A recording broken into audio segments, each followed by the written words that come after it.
नमस्कार दोस्तों, आप देख रहे हैं किताब आवाज, जहां कठिन से कठिन विषय भी आसान भाषा में समझाए जाते हैं। अगर आप UPSC, SSC, railway, banking, NDA, CDS, Kaif या किसी भी स्टेट पीसीज की तैयारी कर रहे हैं, तो आज का ये वीडियो आपके लिए बेहद महत्वपूर्ण है, क्योंकि आज हम जुलाई 2026 के उन सभी करंट अफेयर्स को कवर करेंगे जो आने वाली परीक्षाओं में पूछे जा सकते हैं। तो अपना नोटबुक तैयार रखिए और चलिए बिना किसी देरी के शुरू करते हैं। राष्ट्रीय समाचार। सबसे पहले बात करते हैं राष्ट्रीय समाचारों की। भारत के समुद्री व्यापार के लिए एक बड़ी उपलब्धि सामने आई है। कामराजार पोर्ट लिमिटेड अब देश का दूसरा ऐसा प्रमुख बंदरगाह बन गया है जहां 18 मीटर ड्राफ्ट वाले विशाल कैप्साइज जहाज आसानी से आ जा सकते हैं। इसका सीधा फायदा होगा तेज आयात निर्यात, कम परिवहन लागत और दक्षिण भारत के उद्योगों को नई रफ्तार। अब शिक्षा जगत की ओर बढ़ते हैं। परीक्षाओं में पारदर्शिता और विश्वसनीयता बढ़ाने के उद्देश्य से सरकार ने एक हाई पावर टास्क फोर्स का गठन किया है। इसकी अध्यक्षता करेंगे नंदन नीलेकणी। उनके साथ इसरो के पूर्व अध्यक्ष सोमनाथ, आईआईटी मद्रास के निदेशक वी कामकोटी और कई वरिष्ठ विशेषज्ञ शामिल हैं।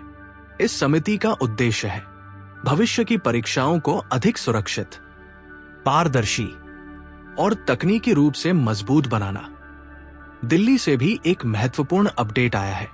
अब सेंट्रल विस्टा क्षेत्र को नए नाम कर्तव्य भवन कॉम्प्लेक्स से जाना जाएगा।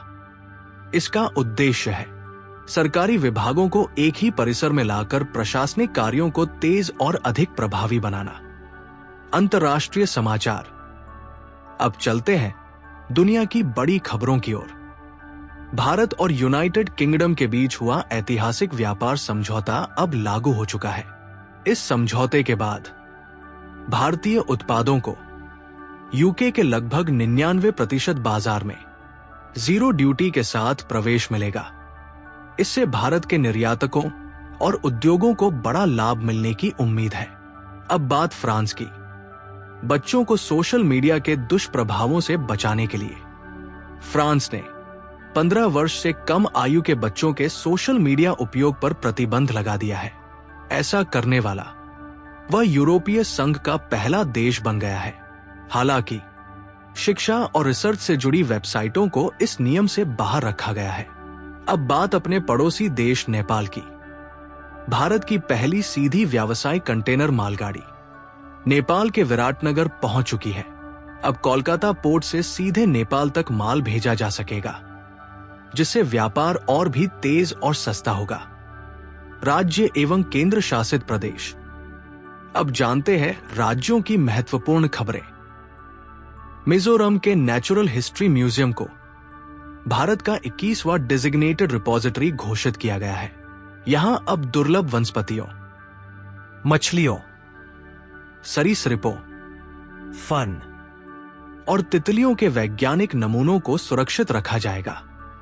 तकनीक के क्षेत्र में कर्नाटक ने एक बड़ा कदम उठाया है। राज्य सरकार ने भारत की पहली सरकारी आर्टिफिशियल इंटेलिजेंस यूनिवर्सिटी स्थापित करने की घोषणा की है। इसके साथ ही एक अत्याधुनिक एआई हब भी बनाया जाएगा, जहां स्टार्टअप्स, वैज्ञानिक और शोधकर्ता मिलकर नई तकनीक विकसित करेंगे। रक्षा समाचार। अब बात करते हैं रक्षा क्षेत्र की। भारतीय नौसेना को मिला है एक और शक्तिशाली युद्धपोत, मछलीपट्टनम। ये आधुनिक जहाज समुद्र के भीतर छिपी दुश्मन पनडुब्बियों का पता लगाने और समुद्री बारूदी सुरंगों को निष्क्रिय करने में सक्षम है। इसका निर्माण कोचीन शिपयार्ड लिमिटेड ने किया है। केरल के कोच्चि में ऑपरेशन सदर्न रेडिनेस 26/2 का सफल आयोजन किया गया। इस 4 दिवसीय बहुराष्ट्रीय अभ्यास का उद्देश्य था समुद्री सुरक्षा और विभिन्न देशों की नौसेनाओं के बीच बेहतर समन्वय स्थापित करना। इसके अलावा स्वदेशी तकनीक से बना आईएनएस महेंद्रगिरी अब आधिकारिक रूप से भारतीय नौसेना के ईस्टर्न फ्लीट में शामिल हो चुका है। ये आधुनिक स्टेल्थ फ्रिगेट दुश्मन के रडार से बचकर ऑपरेशन करने में सक्षम है। खेल जगत। अब खेलों की दुनिया। स्कॉटलैंड के ग्लासगो में 22वें कॉमनवेल्थ गेम्स का शानदार आगाज हो चुका है। इस बार का मैस्कॉट है फिनी, एक यूनिकॉर्न जो स्कॉटलैंड का राष्ट्रीय पशु भी है। इस प्रतियोगिता में 74 देशों ने भाग लिया है, जिनमें गैबोन और टोगो पहली बार शामिल हुए हैं। बैडमिंटन में भारत की स्टार खिलाड़ी पीवी सिंधु ने इतिहास रच दिया। उन्होंने जापान की अकाने यामागुची को हराकर जापान ओपन का खिताब जीत लिया और ऐसा करने वाली वह पहली भारतीय खिलाड़ी बन गई हैं। फुटबॉल की बात करें तो फीफा मेंस वर्ल्ड कप 2026 का रोमांच भी अपने चरम पर रहा। अमेरिका, कनाडा और मैक्सिको की संयुक्त मेजबानी में खेले गए इस टूर्नामेंट में स्पेन ने डिफेंडिंग चैंपियन अर्जेंटीना को हराकर विश्व कप अपने नाम कर लिया। पुरस्कार एवं सम्मान। अब बात सम्मान और उपलब्धियों की। प्रधानमंत्री नरेंद्र मोदी को इंडोनेशिया के सर्वोच्च नागरिक सम्मान द बिंतांग आदिपूर्णा से सम्मानित किया गया। यह सम्मान भारत और इंडोनेशिया के मजबूत होते संबंधों का प्रतीक माना जा रहा है।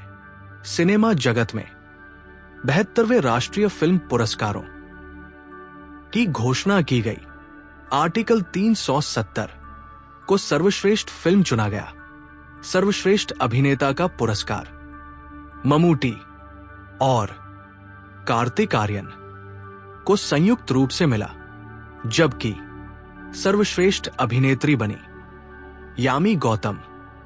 रिपोर्ट एवं सूचकांक। अब रिपोर्ट की एक महत्वपूर्ण खबर। संयुक्त राष्ट्र की सोफी रिपोर्ट 2026 के अनुसार दुनिया में भूख की दर में कुछ कमी आई है, लेकिन चिंता की बात यह है कि आज भी करीब 2.7 अरब लोग पौष्टिक भोजन खरीदने में सक्षम नहीं हैं। महंगाई और खाद्य पदार्थों की बढ़ती कीमतें आज भी वैश्विक चुनौती बनी हुई हैं। निधन। अब उन महान हस्तियों को याद करते हैं जिन्होंने जुलाई महीने में इस दुनिया को अलविदा कहा। वेस्ट इंडीज के महान cricketer sir Garry field Sobers का निधन हो गया। 1968 में एक ओवर में 6 छक्के लगाने वाले इस महान खिलाड़ी को 1975 में नाइटहुड और 2009 में आईसीसी हॉल ऑफ फेम से सम्मानित किया गया था। इसके अलावा कतर के पूर्व अमीर शेख हमद बिन खलीफा अल थानी का भी निधन हो गया। इन्हीं के शासनकाल में 1996 में विश्व प्रसिद्ध न्यूज नेटवर्क अल जजीरा की शुरुआत हुई थी। महत्वपूर्ण दिवस। अब एक नजर जुलाई के महत्वपूर्ण दिनों पर।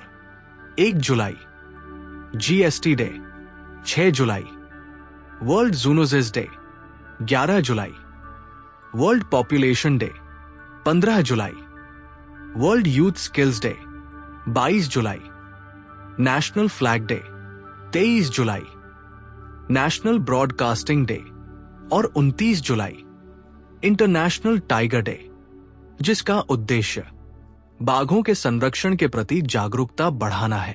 तो दोस्तों, ये थे जुलाई 2026 के सबसे महत्वपूर्ण करंट अफेयर्स, जो आपकी आने वाली प्रतियोगी परीक्षाओं के लिए बेहद उपयोगी हैं। अगर वीडियो पसंद आया हो तो एक लाइक जरूर कीजिए। अपने दोस्तों के साथ इसे शेयर कीजिए ताकि उनकी तैयारी भी मजबूत हो सके। और अगर आपने अभी तक किताबे आवाज को सब्सक्राइब नहीं किया है तो अभी सब्सक्राइब करें और बेल आइकन दबाना बिल्कुल मत भूलिए, ताकि हर महीने के करंट अफेयर्स, बुक समरीज और ज्ञानवर्धक वीडियो सबसे पहले आप तक पहुंचे। मैं मिलता हूं आपसे अगले एपिसोड में। तब तक पढ़ते रहिए, सीखते रहिए और आगे बढ़ते रहिए, क्योंकि ज्ञान ही आपकी सबसे बड़ी ताकत है। जय हिंद।